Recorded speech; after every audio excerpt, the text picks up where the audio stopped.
Israel અને ઈરાનના યુદ્ધ વિરામ પછી આજે એટલે કે મંગળવાર 24 જૂનના રોજ ભારતીય શેર બજાર થોડું સરકતું જોવા મળ્યું. સેન્સેક્સ 158 પોઈન્ટ વધી 82,055 પર બંધ રહ્યો, જ્યારે નિફ્ટી 72 પોઈન્ટના વધારાથી 25,044 પર બંધ થયો. પરંતુ બજાર દિવસ દરમિયાન ખૂબ જ અસ્થિર રહ્યો હતો. સેન્સેક્સ દિવસના ટોચથી લગભગ 963 પોઈન્ટ ઘટ્યો અને નિફ્ટી પણ 273 પોઈન્ટ નીચે બંધ થયો.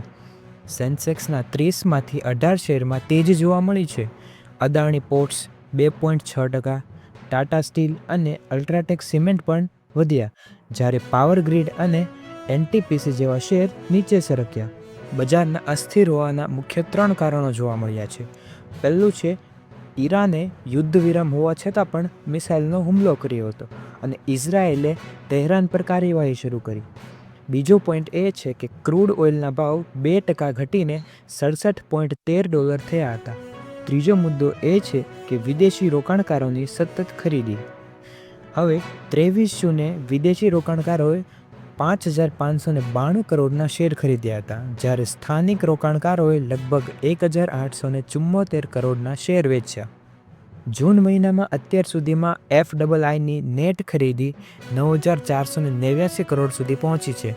વિશ્વ બજાર પણ પોઝિટિવ રહ્યું. જાપાનનું નિક્કેઈ 1%, કોસ્પી 2.5% અને નાસ્ડેક 0.94%ના વધારા સાથે બંધ રહ્યા. આગળ જો વાત કરીએ સોમવારની, તો 23 જૂને બજાર ધડામથી તૂટ્યું હતું. સેન્સેક્સ 511 પોઈન્ટ ઘટ્યો અને નિફ્ટી પણ 141 પોઈન્ટ તૂટ્યો હતો. એક દિવસે આઈટી અને એફએમસીજી શેર નીચે ગિર્યા, જ્યારે મેટલ અને મીડિયા શેરમાં તેજી નોંધાઈ હતી.